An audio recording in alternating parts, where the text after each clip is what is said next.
জান্নাতের ভিতরে আল্লাহ পাক যখন অর্ডার দেবে সেই সময় জান্নাতি হুরেরা খানজায় করে নিয়ে এসে ওই জান্নাতি বান্দার জন্য, রোজাদার বান্দার জন্য বহু রকমের আইটেমের খানা জান্নাতি বান্দার সামনে হাজির করে দেবে। জান্নাতি বান্দা আপনি খান, জান্নাতি বান্দা খাবে না, মাথাটা নিচু করে দিয়ে চুপ করে বসে থাকবে। ওই জান্নাতি বান্দা এক লোকমা খাদ্য খাবেন না। আমার আল্লাহ পাক আপনাকে জিজ্ঞাসা করবেন, বান্দা তোমার সামনে জান্নাতি খানা রেডি, কেন তুমি খাও না? কোনো অভাব আছে নাকি?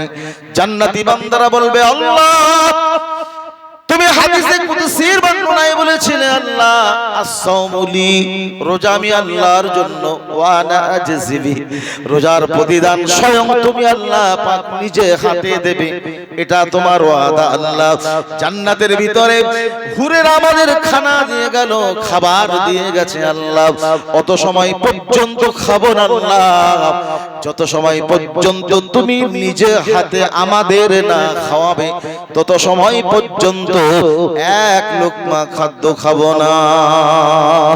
আল্লাহ পাক বলবেন, বান্দা আমি আল্লাহ সত্য, আমার ওয়াদা সত্য, বান্দা রেডি হয়ে যাও। বান্দা আমি আল্লাহ কথা দিয়েছিলাম নিজে হাত দিয়ে তোমাদের খাওয়াবো, বান্দা তোমরা তৈরি হয়ে যাও। ওই সময় আমার আল্লাহ একই টাইমে রোজাদার বান্দাদেরকে জান্নাতুল ফেরদাউসের ভিতরে আমার আল্লাহ পাক নিজের কুদরতি হাত দিয়ে খাবার গালে তুলে দেবে। জোরে বলা যাবে না? একটু জোর হবে না? নারে তাকবীর, নারে তাকবীর দিলে শয়তান আসে না পালা? মসজিদে যখন আজান হয় সেই সময় কুকুর ডাকে না? জোরে বলেন। ও বাইরাম বল, অন্য সময় ডাকে না? ও ওই সময় ডাকে। কারণ হলো মসজিদে যখন আজান হয় সেই সময় শয়তান পালায়, এই দৃশ্যটা কুকুর দেখতে পায়, মানুষ দেখতে পায় না, যার কারণে কিন্তু কুকুর ডাকে। আজ আমরা তাকবীর দেব, এই তাকবীরের আওয়াজে শয়তান যেন এই মজলিস ছেড়ে এই নদী পার হয়ে একেবারে মোকামবেড়িয়া ঘাট, তো নাকি এপারে কি বিজয়নগর, আর ওপারে মুকুন্দপুর, মোকামবেড়িয়া, তাহলে নদীটা পার করে একটু শয়তানের ওই পারে থুতি হবে, থুতি হবে মানে ওই পারে রাখতে হবে, বুঝতে পেরেছেন? মানে ও আখেরি দোয়া পর্যন্ত যেন গুলি না করতে পারে, নদী পার করে দিতে হবে, সেই স্টাইলে তাকবীর দিতে হবে। রাজি আছেন? সবাই পারবেন তো নাকি? তাহলে একটা দাবি আমার কাছে, আপনাদের কাছে একটা দাবি আমি রাখবো, আমাদের প্রত্যেকের দুটো হাত আছে না নাই? কথা বলে বাঙালি, আছে তো? এই দুটো হাত আমার সঙ্গে একটু উঁচু করে আল্লাহর নামে তাকবীর দেওয়া যাবে? কথা বলে যাবে না? এই হাত দুটো বলো নাজাতের কারণ হবে। সামনে ইলেকশন, মুসলমান দেখবেন তাকবীর দেবে, মানে আওয়াজ দেবে, স্লোগান দেবে, বাগান ছেড়ে স্লোগান করবে, হুজুর বেরোবে না? দুটো বিড়ির জন্য, ওটা বিড়ি, দুটো বিড়ি আর 2 কেজি পোকা লাগা গম, আর খুব বেশি যদি হয় দুটো আমের চারা, এরই নেশায় মুসলমান ছুটবে, দেখবেন ভাই ভাইয়ের কতল করে দেবে, মার্ডার করে দেবে, মামা ভাগ্না সম্পর্ক নষ্ট করে দেবে, দেবে না? লজ্জা লাগে না তোমার? নেতার জন্য তুমি দৌড়াচ্ছ, নেতা চেয়ারে বসলে আমার আপনার কথা ভুলে যাবে, আর দুটো বিড়ির জন্য মুসলমান দৌড়াচ্ছে। এই জাতির কলঙ্ক আমরা, আমাদের জন্য লজ্জা, লজ্জা, লজ্জা। যে নেতাকে চেয়ারে বসিয়ে দিলে অন্য নেতা তোমার 2 দিন পর আর চিনতে পারবে। আর নেতা সব এক টেবিলে বসে চা খায়, আর হ্যাঁ না বলে না বাঙালি?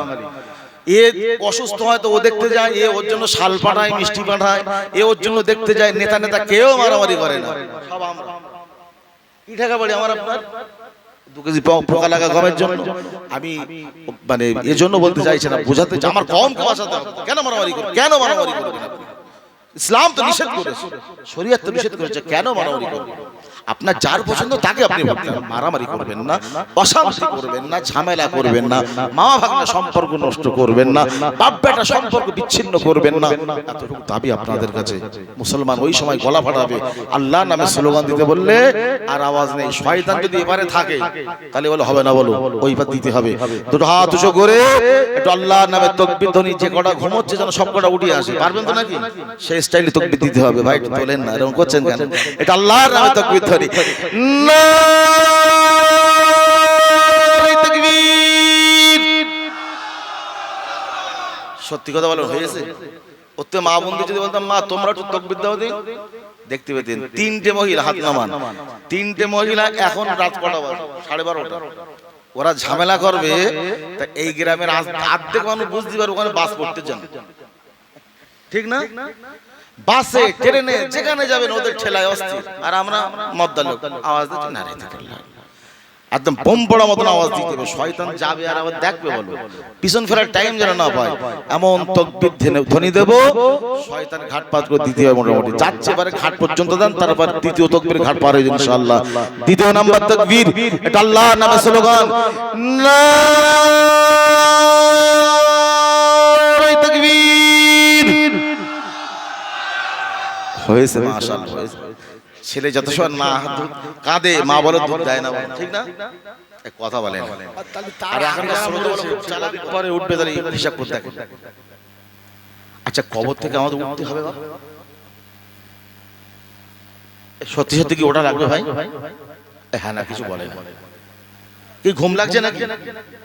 আচ্ছা আপনি যাও ধরেন যাচ্ছেন এই নদীর ধারে যাচ্ছেন রাত 2টোর সময়, যেতে যেতে যদি দেখেন ওই বাঁশবাগানের দিক থেকে কাপড় টাপড় নিয়ে মুড়ি দিয়ে যদি 2টোর সময় কবর থেকে ঠেলে ওঠে, কি অবস্থা হয় বলেন দিন?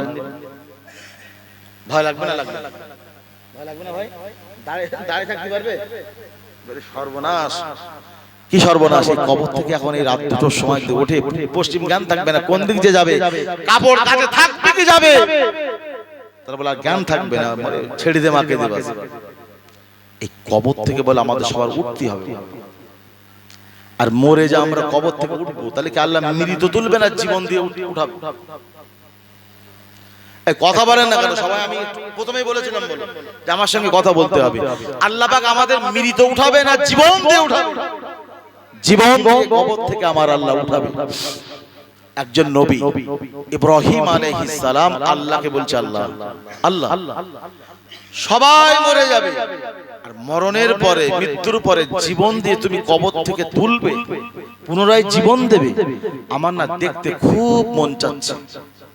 আল্লাহ বলছে নবী আমি মৃত্যুবরণ করাবো, সবাই মরে যাবে, আর মরণের পরে জীবন দিয়ে উঠাবো, তুমি একজন নবী ইব্রাহিম খলিলুল্লাহ আল্লাহর বন্ধু, তোমার বিশ্বাস হচ্ছে না যে মরণের পরে আমি কবর থেকে উঠাবো?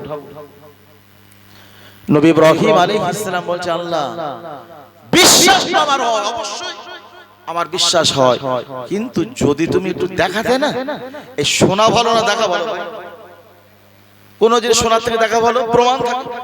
তার নবী ইব্রাহিম আলাইহিস সালাম বলছে, যদি একটুখান যদি দেখাতে না, আমার এই অন্তরটা শান্তি পেত, ঠান্ডা হতো।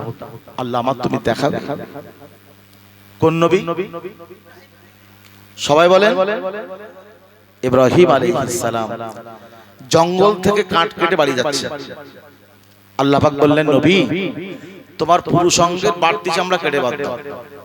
কেটে বাদ দিতে হয় না আমাদের? আমরা কি বলি ওই বাদ দেওয়াটা কি বলি? মুসলমানি কিংবা খাতনা দেওয়া, তাই না? আচ্ছা ভাই এই মুসলমানি খাতনা ঘুম পাচ্ছে না ভাই? ভাই ঘুম পাচ্ছে? এই ভাই ঘুম পাচ্ছে না ভাই? হ্যাঁ চোখে পানি দিয়ে এসে বসেন, না আপনি শুনতে পারবেন না, কিছু বুঝতে পারবেন না। সকালবেলা চার দোকানে যে হুজুর যে কি বললো, বোম পড়ার মতো আওয়াজ হলে একটু বুঝতে পেরেলাম, তা কি যে হুজুর বললো কিছু বুঝতে পারি। চোখে পানি দিয়ে এসে আবার বসেন, তাহলে ঘুমটা ইনশাআল্লাহ ছেড়ে যাবে। না নড়ে সরে বসেন ইনশাআল্লাহ। তাকবীর দান, নারে তাকবীর। ঘুম ছাড়া তাকবীর দান, নারে তাকবীর। এই খাতনা আমরা মুসলমানি যে দেই, এই মুসলমানি দেওয়ার সময় চাঁদা কালেকশন করে, চাঁদা চাঁদা চাঁদা, মানে কথা মনে বুঝে আসে। হ্যাঁ ভাই বুঝতে পেরেছি, আমি তো হিন্দি বলিনি বাংলায় বলেছি। মুসলমানি দেওয়ার সময় 50, 100, 150, 200 লোক দাওয়াত করে খাওয়ায় না? খাওয়ায় না? খাওয়ায় না? আচ্ছা ওই দাওয়াত করে যখন, আর যেদিন খেতে যায় ওই দিন কোনো মালপত্র নিয়ে যায় তো নাকি? ওই মালপত্র নেয় তো নাকি? যদি কেউ না নিয়ে যায় তা মুখ হনুমানের মতন করবে না? মুখ একদম বাংলা ভাষার মতন হয়ে যাবে। আচ্ছা এই মুসলমানি দিয়ে খুশ করে চামড়া নেই কেটে এই লোকের কাছ থেকে কালেকশন করা, এই মাল নেওয়া শরীয়তে জায়েজ না হারাম? তা করছি আমরা। শুধু আপনারা না, আমরা হুজুরও বিপদে, বিরাট বিপদে। আল্লাহর কি বিশাল বিপদ হয়। মানে যদি আমরা না নিয়ে যাই না, বলবে হুজুরা শুধু ফাউ খাওয়া ধান্দা, এসে আসে মুসলমানি বাড়ি যে তাও হুজুর কিছু দেয়, ভালো ফাউ খাওয়ার ধান্দা, আর হুজুরা শুধু ফাউ খেয়ে বেড়ায়। এই গরিব মানুষ আর আমরা হুজুর, আমাদের জ্বালা শেষ নেই ভাই। গরিব মানুষ যদি একটু বড় লোকের বাড়ি দাওয়াত পায়, আর গোস্ত বলো দিন থেকে 350 টাকা কেজি, আমাদের বসিরহাট এলাকায় 350 টাকা। এবার গরুর গোস্ত তো সামনে আসলে আর অন্য গোস্ত ভালো লাগে না, ভালো লাগে। এই যে পোল্ট্রি বার্ড ফ্লু, ও শুধু সম্মান বাঁচানোর জন্য, ওর গায়ে তো কিচ্ছু নেই, ও অর্ধেক রান্না হয়ে থাকে, দিদি রান্না হয়ে যায়। এই গোস্ত যদি অনেকদিন পরে গরিব মানুষ যদি অনেকদিন খায়নি, বড় লোকের বাড়ি যখন খেতে বইছে, বলছে ভাই আর দোকান দে, বলছে পেট উঠতে শালা খাবে না। যদি বলে ভাই আর দিস না, আল্লাহর কি আর খেতে পারতিস না, বলতে না খেয়ে গিয়ে নাড়ি মারি। যদি ও খায় বেশি তাও জানা, যদি বলে ভাই আল্লাহর কি আমি আর খেতে পারতি দিস নে রে ভাই, বলে না খেয়ে খেয়ে নাড়ি মরে গেছে। মসজিদের ইমাম সাহেব যিনি, আপনাদের ইমাম সাহেব হুজুর, যদি একটু আস্তে হাঁটে, তা গ্রামের মানুষ বলবে কি জানেন, সবে বরাতের মাসে বিশেষ করে বলে হুজুর বলে এমন খাওয়া খেয়ে ঘড়ি নিয়ে হাঁটতে পারেন। আর যদি জোরে হাঁটে, বলে দেখেছিস হুজুর বলে দাওয়াত পেয়ে বলে হাঁটা তোর, মানে আস্তে হাঁটলেও জানা, জোরে জোরে হাঁটলেও জানা। আর এই আমরা বক্তা যারা যদি একটু ওয়াজ করতে করতে বেশি করে ফেলি, তো মনে করবে কি হুজুর মনে এলাকার দিকে চান্স পায় না, আজকে মাইক পেস্তা ছাড়ে না। যদি বলি ভাই আর করবো না, তাহলে হুজুর জানলি বলে করতে পারতো। এই আমরা হুজুর আর গরিব মানুষ খুব বিপদের মধ্যে আমাদের জীবন কাটতেছে ভাই। খাতনা মুসলমানিতে যদি আমরা না নিয়ে যাই, দোষের সীমা থাকে না। কে বলেছে তোমাকে খাতনা দিয়ে মুসলমানি দিয়ে এটা নেওয়া জায়েজ নেই? হারাম হারাম হারাম। ওর থেকে ফুটো চালানের রাস্তায় বসলে লোক মাল দিত। তোমার খাওয়ানোর যদি একান্ত ইচ্ছা হয়, তুমি নো গিফট নো প্রেজেন্টেশনে খাও, লোক খাও, তুমি কেন গিফট তুমি নাও? চামড়া কেটে একটুখানি কিনে চামড়া কিনে কেটিয়ে সারা গ্রামের লোকের কাছে চাঁদা কালেকশন করতেছে। আর বিয়ের খাতা এখন আমি খুলিনি বলো, ওদিকে হাত দিলি বলো রাত পার হবে। ও বিরাট লম্বা খাতা বাবা।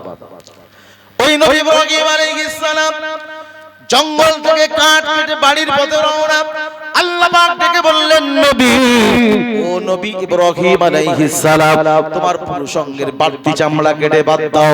নবী ইব্রাহিম আলাইহিস সালামের হাতে ছিল যে অস্ত্র যেটা দিয়ে কাঠ কেটেছেন, ওইটার নাম হলো কুরুল। কুরুল দিয়ে নবী ইব্রাহিম আলাইহিস সালাম পুরুষঙ্গের বাড়তি চামড়া কেটে বাদ দিয়েছে।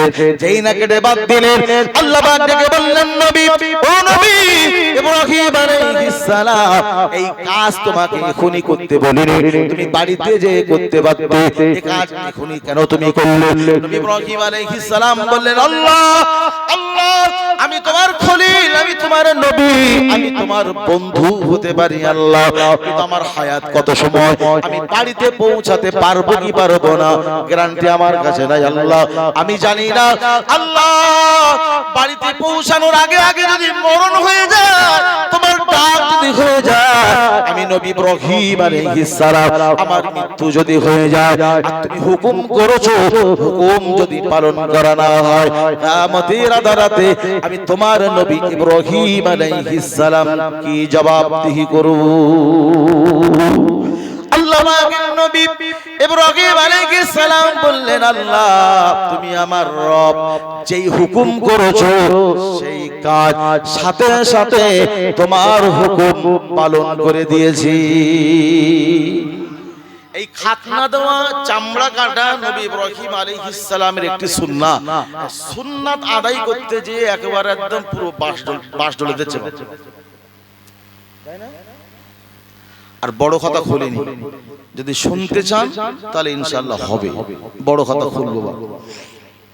যদি উইকেট না থাকলে তো হবে, দেখা যাক কতদূর যাওয়া যায় ইনশাআল্লাহ। আবার নবী ইব্রাহিম আলাইহিস সালাম বলেন, আল্লাহ, আমি বলে গল্প করতে বসিনি, আল্লাহ পাকের কোরআন জানালো, ওয়াইদ ক্বালা ইব্রাহিম, একদিন নবী ইব্রাহিম আলাইহিস সালাম বলেছিলেন, রব্বি আরিনি, আয় আমার আল্লাহ, কাইফা তুহিল মাউত, মরণের পরে পুনরায় কেমন করে জীবন দেবে আল্লাহ, আমি তোমার নবী ইব্রাহিম আলাইহিস সালাম দেখতে চাই। আল্লাহ বললেন, আওয়ালাম তুমিন, ও নবী ইব্রাহিম আলাইহিস সালাম, মরণের পরে জীবন দিয়ে উঠাবো, এটা কি তোমার বিশ্বাস হয় না? নবী ইব্রাহিম আলাইহিস সালাম বললেন, ক্বালা বালা, আল্লাহ হ্যাঁ আমার বিশ্বাস হয়, কিন্তু ওয়ালাকিন লিয়াতমাইন্না কলবি, আল্লাহ মরণের পরে পুনরায় কেমন করে জীবন দিয়ে উঠাবে এটা যদি আমায় তুমি দেখাতে অন্তরটা শান্তি পেত, ঠান্ডা হতো। আল্লাহ একটিবারের জন্য আমায় কি তুমি দেখাবে? আল্লাহ পাক বললেন নবী, ও নবী ইব্রাহিম আলাইহিস সালাম, তুমি আমার খলিল, তুমি আমার বন্ধু, তুমি যখন দেখতেই চাইছো নবী, ফাখুজ আরবাআতাম মিনাত তায়র, ফা মানে সুতরাং, খুজ মানে ধরা, আরবা মানে চার, তায়রুন মানে হলো পাখি। আল্লাহ পাক বললেন নবী, ও নবী ইব্রাহিম আলাইহিস সালাম, উড়ে বেড়ানো চারটে পাখি ধরো। নবী ইব্রাহিম আলাইহিস সালাম বললেন আল্লাহ তারপরে কি করব? আমার আল্লাহ পাক বললেন নবী, এই চারটে পাখি জবাই করো, পশম ছাড়িয়ে এক পাত্রে ঢুকিয়ে রান্না করো। নবী ইব্রাহিম আলাইহিস সালাম বললেন আল্লাহ তারপরে আমি কি করব? আল্লাহ পাক বললেন নবী, ও নবী ইব্রাহিম আলাইহিস সালাম, এই ভুনা করা রান্না করা গোশত গরু নিয়ে সেই যে পাহাড় তুমি দেখতে পাও, ওই পাহাড়ে কিছু অংশ, ওই পাহাড়ে কিছু অংশ, ওই পাহাড়ে কিছু অংশ অংশ করে তুমি রেখে এসো। নবী ইব্রাহিম আলাইহিস সালাম এই ভুনা করা রান্না করা গোশত গরু নিয়ে পাহাড়ের চূড়ায় তিনি রেখে এসেছেন। আমার আল্লাহ পাক এবারে নবীকে ডেকে বললেন নবী, ও নবী ইব্রাহিম আলাইহিস সালাম, তুমি কি বলতে পারো কোন পাহাড়ে কোন পাখির গোশত রেখেছো নবী? এটা কি তুমি বলতে পারো? আমি এসেছি, আসার পরে ভাইরা খেতে দিয়েছে গরুর গোশত। এখন আমার খাওয়ার পরে রফিকুল ভাই 1 বছর ধরে যোগাযোগ রেখেছে, মানে মাসে হয়তো 2 বার করে ফোন করে। আমাদের অন্যান্য জায়গায় জলসায় যায়, দাওয়াতে যায়, সত্যি কথা বলছি, এত যোগাযোগ কোনো জলসায় করে, কোনো জলসায় করে, মানে এত খবর নিয়েছে, আসছেন তো আসবেন তো, মিস করবেন না তো? আর ইনশাআল্লাহ যাব। আমার লাইফে আমি জলসা নিয়ে মিস করিনি কোথাও, প্রায় 20-25 বছরে উঠতে জলসা করছি, কোথাও মিস করিনি। আপনাদের এলাকাটা আমি নতুন এসেছি, আল্লাহ কবুল করেছেন, দাওয়াত দিয়েছি। আমার আব্বার নিষেধ, কোথাও দাওয়াত নিয়ে তুমি যাচ্ছ মনে করছো এলাকায় দাওয়াত দিয়েছে, হয়তো 2000 দেবে, কথার কথা, আর অন্য জায়গায় তুমি হাওড়া জেলায় যাবে, হয়তো 15,000 দেবে, 20,000 দেবে। খবরদার কোনোদিন জীবনে কোনোদিন এই এলাকার দাওয়াত ছেড়ে যেন ওই দাওয়াতে যাবে না। এতে মানুষ অখুশি হয়, আল্লাহ অসন্তুষ্ট হন, আল্লাহ বান্দাকে দিয়ে পরীক্ষা করে। খবরদার করবেন, আল্লাহ নারাজ হয়ে যাবে। জীবন আব্বার আদেশটাকে মেনে মান্যতা দিয়ে, আর মানুষ সত্যি কষ্ট পাবে। এই জলসা দিয়ে আমি না যে আরেকটা জলসা আমি চাই, তারা তো দাওয়াত দেয় আশায় কথা শোনার জন্য, করি না কখনো। ভাই বহুবার খোঁজ নিয়েছেন, আজও 2-3 বার ফোন করেছেন, আলহামদুলিল্লাহ ভাইয়ের দাওয়াতে এসেছে। প্রসঙ্গ বলতে চাইছি, এখন রফিকুল ভাই যদি আমাকে বলে হুজুর আপনার গরু গোশত দিয়ে ভাত দিলাম, তো এটা গাই গরু না এড়ে গরু বলতে হবে, তারপরে স্টেজে যাবেন, ওয়াজ করবেন। আমি তখন কি বলবো? ভাই আমার নৌকা দিয়ে নিয়ে এসেছেন, ওই নৌকা দিয়ে আমার পার করে দেন ভাই, আমার ওয়াজ করার দরকার নেই। ও কি আমার দ্বারা সম্ভব না? রান্না হয়ে গেছে, এখন কোনটা এড়ে গরু গোশত আর কোনটা বকনা গরু গাই গরু গোশত, এ কি আমি বলা সম্ভব আমার দ্বারা? ওয়াজের দরকার নেই, আল্লাহ চাইলে অন্যদিন ওয়াজ হবে, আমি বাড়ি যাই। ভাই নবী ইব্রাহিম আলাইহিস সালাম বলেন আল্লাহ আমি বলতে পারি না, আল্লাহ 4টে পাখি ধরে আমাকে জবাই করে টুকরো করে এক পাত্রে ঢুকিয়ে রান্না করতে বলেছো আল্লাহ। রান্না করা গোশত সংমিশ্রণ হয়ে গিয়েছে আল্লাহ, এই গোশতগুলো পাহাড়ের চূড়ায় রেখে এসেছি আল্লাহ। কোন পাহাড়ে কোন পাখির গোশত এটা তো আমি তোমার নবী কখনোই বলতে পারবো না।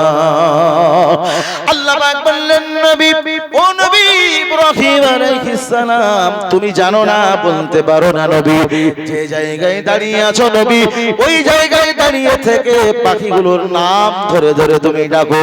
নবী ইব্রাহিম আলাইহিস সালাম জায়গায় দাঁড়িয়ে পাখিগুলোর নাম ধরে ধরে যেই না ডাক দিলেন, তিনি লক্ষ্য করে দেখলেন পাহাড়ের উপর থেকে ভুনা করা রান্না করা গোশতগুলো উড়ে উড়ে এসে একত্রিত হয়ে পূর্বের মতো জীবন্ত নতুন পাখি তৈরি হয়ে নবী ইব্রাহিম আলাইহিস সালামের কাছে হাজির।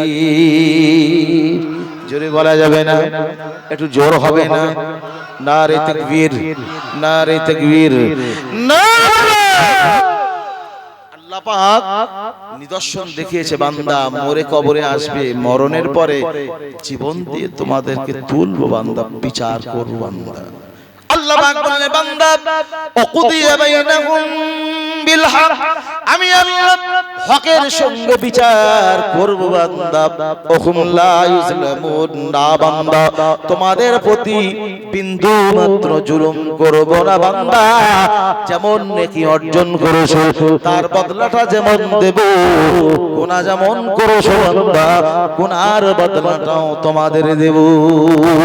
কিয়ামতের মাঠ কায়েম হয়ে যাবে, কিয়ামতের বিভীষিকা ময়দানে একজন বান্দা এক সব হিসাব হয়ে যাওয়ার পরে একটা নেকি হলেই জান্নাতি। আমার আল্লাহ পাক ওই বান্দাকে বলবেন, বান্দা একটা নেকি হলে জান্নাতি হয়ে যাবে, হিসাব হয়ে গেছে বান্দা। কিয়ামতের বিভীষিকা ময়দানে আব্বা আছে, মা আছে, বিবি আছে, ছেলে মেয়ে আছে, বান্দা যাও একটা নেকি আনতে পারলেই জান্নাতি। বান্দা ছুটবে, দৌড়াবে পাগলের মতো, আব্বার কাছে যাবে, আব্বা আব্বা তুমি আমার জন্মদাতা, আব্বা জান পিতা, তোমার কলিজার টুকরা সন্তান বড় বিপদে, আব্বা তাকিয়ে দেখুন তোমার সন্তান এসেছে, একটা নেকি আমাকে দাও, একটা নেকি হলেই তোমার ছেলে জান্নাতি। আব্বা বলবে, তুই আমার ছেলে না, দূর হয়ে যা, দুনিয়ার জমিনে বিয়ে হয়নি তা ছেলে, বেরিয়ে যা, দূর হয়ে যা। আব্বা আমাকে তাড়িয়ে দেবে। ছেলে তখন মনে করবে আব্বার মন কঠিন হতে পারে, কিয়ামতের দিন আব্বা নেকি দিল না, মায়ের কাছে গেলে মা আমাকে ফিরিয়ে দেবে না। যে জননী মা আমাকে বুকের তাজা দুধ নিংড়ে খাইয়ে বড় করেছিল, যে জননী মা শীতের পৌষ মাসের শীতে, কনকনে শীতে ডাইনে পেশাব করে ভিজিয়েছিলাম, একবার মা পায়ের শুকনো জায়গা পেয়ে একবার মাথার দিকে পায়ের দিকে সব জায়গা ভিজিয়ে দিয়েছিল, কোনো জায়গা শুকনো না পেয়ে যে জননী মা সারাটা রাত বুকের সঙ্গে জড়িয়ে শুয়েছিল, ওই জননী মা আমাকে ফিরিয়ে দেবে না।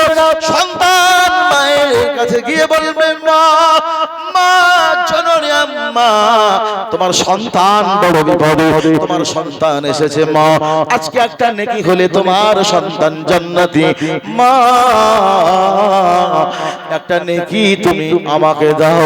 আব্বার কাছে গিয়েছিলাম, আব্বা আমাকে দেয়নি, ফিরিয়ে দিয়েছে, মা আজকে তুমি আমাকে ফিরিয়ে দেবে না, মা একটা নেকি হলেই তোমার সন্তান জান্নাতি। কেঁদে কেঁদে চাইবে মায়ের কাছে, মা বলবে, যা বেরিয়ে যা, দূর হয়ে যা, তুই আমার ছেলে না, দুনিয়ার জমিনে বিয়ে হয়নি তা ছেলে।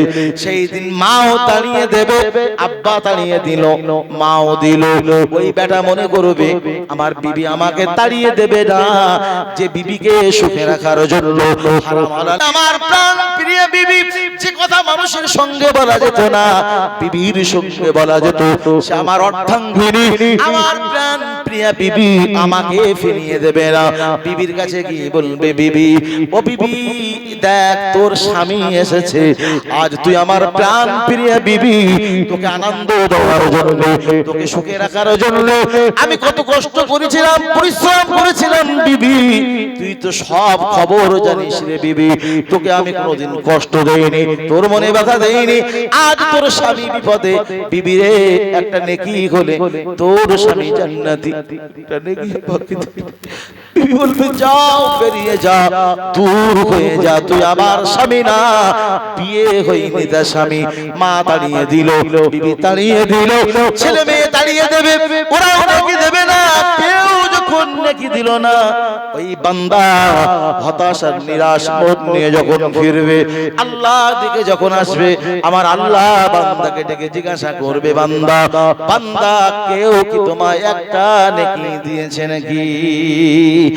ওই বান্দা বলবে, আল্লাহ কিয়ামতের দিন একটা নেকি কেউ আমাকে দিল না আল্লাহ, কেউ উপকার করলো না, কেউ আমাকে সাহায্য করলো না আল্লাহ। তোমার বিচারে যেটা হয় তুমি সেটা করো। কিয়ামতের বিভীষিকা ময়দানে কেউ আমাকে উপকার করলো না। আল্লাহ পাক ডাকবেন, বান্দা আয় রে বান্দা, মন খারাপ করিস না বান্দা, কাছে আয়, কাছে আয়। আর আল্লাহ ডাকবে, বান্দাকে ডাকবে, বান্দা আয়। তোর আব্বা তোকে তাড়িয়ে দিয়েছে, মা দিয়েছে, তোর বিবিও তোকে তাড়িয়ে দিয়েছে বান্দা, সন্তান তাড়িয়ে দিয়েছে, ছেলে মেয়ে সবাই তাড়িয়ে দিয়েছে। আয় বান্দা, আমার কাছে আয় বান্দা। তোর মনে নাই দুনিয়ার জমিনে স্বামী স্ত্রী একই বিছানায় ঘুমিয়েছিলি বান্দা, ডান কাঁধ থেকে বাম কাঁধ ফেরার সময় বান্দা তোর মনের অজান্তে অনিচ্ছা সত্ত্বেও বান্দা ঘুমের ঘরে একটাবার আল্লাহ বলে ডেকে উঠেছিলি বান্দা। ডান কাঁধ থেকে বাম কাঁধ ফেরার সময় আল্লাহ বলে যখন ডেকেছিলি, এই সংবাদ তোর বিবি জানে না, ছেলে জানে না, মেয়ে জানে না, পৃথিবীর কোনো মানুষ খবর রাখে না বান্দা। ঘুমের ঘরে তোর মনের অজান্তে আমি রব আল্লাহকে যখন আল্লাহ বলে ডেকেছিলি, আমি আল্লাহ এত মায়া হয়েছিল বান্দা, এত পছন্দ হয়েছিল আল্লাহ বলা ডাক, আমি আল্লাহ এত ভালো লেগেছিল বান্দা, তোর জন্য স্পেশাল করে জমা করে রেখে দিয়েছিল বান্দা। আর বান্দা কিয়ামতের দিন কেউ যখন তোকে নেকি দিল না বান্দা, আব্বা দিল না, মা দিল না, ছেলে মেয়ে কেউ যখন নেকি দিল না, তোর জন্য যে আল্লাহ বালা ডাকের নেকিটা স্পেশাল করে জমা করে রেখে দিয়েছিলাম বান্দা, আয় রে আয়, আল্লাহ বালা ডাকের নেকিটা তোকে আজকের দিনে দিয়ে আমার দয়ার জান্নাতে যাওয়ার ব্যবস্থা তোকে করে দিলাম। একটু জোরে বলবেন না, জোর হবে না, নারে তাকবীর, নারে রাসূলুল্লাহ বলেছেন মহিলারা চারটি কাজ করলে জান্নাতি। কটা কাজ? কটা কাজ? চারটি কাজ। আল্লাহ পাক বললেন বান্দা তোমাদের বিচার করব, ন্যায় বিচার, সঠিক বিচার, একদম জুলুম হবে না। যেমন নেকি অর্জন করেছো তার বদলা দেব। ঘুমের ঘরে আল্লাহ বলে রেখেছি, খবর পৃথিবীর মানুষ রাখে, আমি আল্লাহ রেখেছি। কিয়ামতে সবাই তাড়িয়ে দিয়েছে, সবাই তোকে ফিরিয়ে দিয়েছে। সে আল্লাহ বলা ডাকের নেকিটা আজকে তোকে আমি জান্নাতে যাওয়ার সুযোগ করে দিলাম বান্দা। যে যেমন নাকি অর্জন করেছি তোদের সব পাওনাটা আমি দেব। নবী মুসা আলাইহিস সালাম আল্লাহকে ডেকে বলছে, আল্লাহ তুমি যে ন্যায় বিচারক, ন্যায় বিচার করো আর কিয়ামতের দিন করবে, আমার না দেখতে খুব মন চাচ্ছে। নবী ইব্রাহিম আলাইহিস সালাম কি দেখতে চেয়েছিলেন? অজ ভুলে গেছেন? মরণের পরে পুনরায় কেমন করে জীবন দিয়ে উঠাবে না? আর নবী মুসা আলাইহিস সালাম বলছে, আল্লাহ তুমি যে ন্যায় বিচারক, ন্যায় বিচার করো এবং কিয়ামতের দিন করবে, আমার না দেখতে খুব মন চাচ্ছে। আল্লাহ তুমি আমার দেখাবে। খুব জেদি নবী ছিল না? খুব জেদি নবী। আল্লাহকে দেখবে, আল্লাহ বলছে লান তারানি, কখনোই সম্ভব না, দেখতে পাবে না। তা বলছে আল্লাহ আমার দেখতে খুব মন চাচ্ছে, তুমি যদি আমার দেখা দাও। তা গিয়েছিল না পাহাড়ে, আল্লাহ নূরের তাজাল্লিতে ফালাম্মা তাজাল্লা রাব্বুহু লিল জাবাল জালাহু দাক্কা ওয়া খাররা মুসা সাইকা। নবী মুসা আলাইহিস সালাম আল্লাহ পাকের নূরে বেহুশ হয়ে গিয়েছিলেন, আর আল্লাহ পাকের নূরে তাজাল্লিতে পাহাড়টা একদম পুরে নূরে নূরান্বিত হয়ে গিয়েছিল, পুরো একদম শেষ হয়ে গিয়েছিল। খুব জেদি নবী। তা আল্লাহ বলছে, নবী তুমি দেখবে আমি কেমন ন্যায় বিচারো আর বিচার করি, দেখবা? তো আল্লাহ আমার তো দেখতে খুব ইচ্ছা করে। তা বলছে আমি নবী ইব্রাহিম আলাইহিস সালামকে বলেছিলাম পাহাড়ে গোশত রাখতে, পাখি জবাই করে, আর তোমার গোশত রাখতে হবে না, তুমি নিজে সরাসরি পাহাড়ে বসো, আমি আল্লাহ দেখাবো কেমন ন্যায় বিচার করি, কেমন ন্যায় বিচারো। নবী মুসা আলাইহিস সালাম সোজা চলে গেলেন পাহাড়ের উপরে ন্যায় বিচার দেখবে বলে। ভাই ঘুম পাচ্ছে না ভাই? আমার শ্রোতা বলে ঘুমলি বলে হবে না বলে এটা তাকবীর দান তো নারে তাকবীর এটা বোম পড়া মতো আওয়াজ ঘুম যেন আউট হয়ে যায় নারে তাকবীর নারে দরুদ শরীফ আল্লাহুম্মা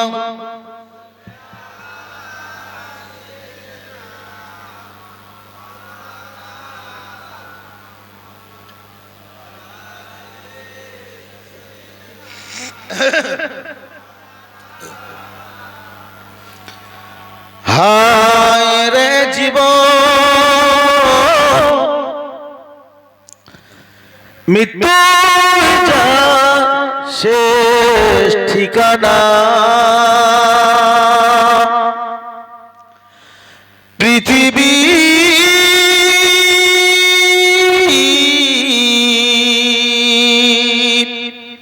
সব রেশ মুছে যাবে সেদিনা কেউ সাথী থাকবে না কেউ সাথী থাকবে না কবরে কেউ সাথী থাকবে আবার যখন ফুরাবে দিন আসবে গহীন রাতি থেকো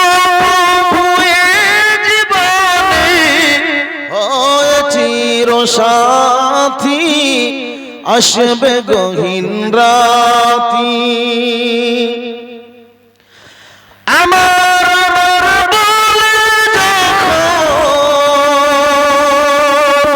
কাউকে পাব না সেদিন আমার শূন্য গায় তুমি থেকো সান্ত্বনা তুমি থেকো সান্ত্বনা সেদিন আমার আধার গড়ে তুমি আলোর বাতি আসবে গহীন রাতি আমার যখন ফুরাবে দিন আসবে গহীন রাতি আখির আলো নিভে যেদিন মনের আলো দিয়ে আসবে না অন্ধ চোখে আসবে না অন্ধ চোখে একটু আলো নিয়ে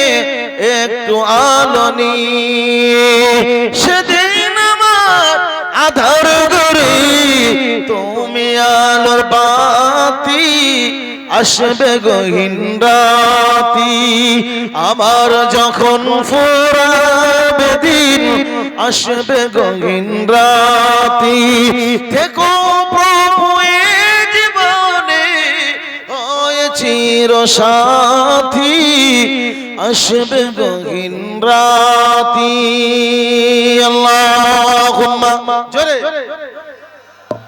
ঘুমালি হবে না ভাই জোরে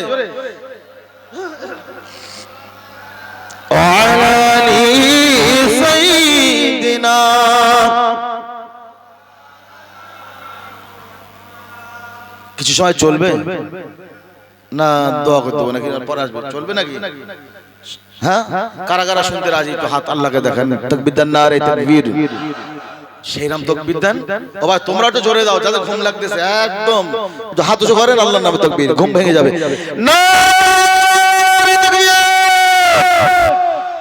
আলহামদুলিল্লাহ ঘুম ভেঙে গেছে তো নাকি আর ঘুমালে চলবে না ইনশাআল্লাহ হ্যাঁ আমি তো এখন ছাড়িনি আমার তো লাইন চলছে আমি তো ওয়াজই শুরু হয়নি এই মেশিন মোটামুটি ঘন্টা দুয়েক গেলে তারপর গরম হয় ইঞ্জিন তারপর ছোটে কথা বুঝে আসি না আমাদের সাবজেক্ট রেখেছিলাম আগে লাইনটা সোজা করে নিই উইকেট টেকলে ইনশাআল্লাহ ওয়াজ হবে আমি যখন এসে সাবজেক্টটা হাত দিই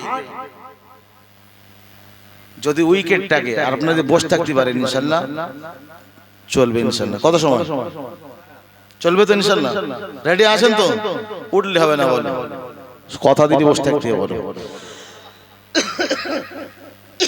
মেদিনীপুর গিরির চক আমার পরে আরেকজন বক্তা মিস আমার পরবর্তী বক্তা মিস করেছে তখন চিন্তায় পড়ে গেছে প্রায় 26 হাড়ি বিরিয়ানি বলছে কি হবে হুজুর?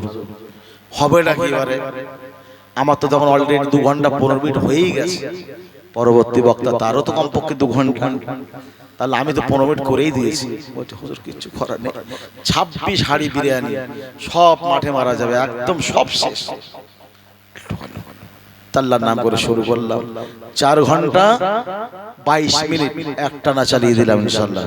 যে 2 জন বক্তার টান একা, 2 জন 2.5 জন বক্তা, 4 ঘন্টা 22 মিনিট চালিয়ে দিয়েছে একটানা আল্লাহর মেহেরবানিতে।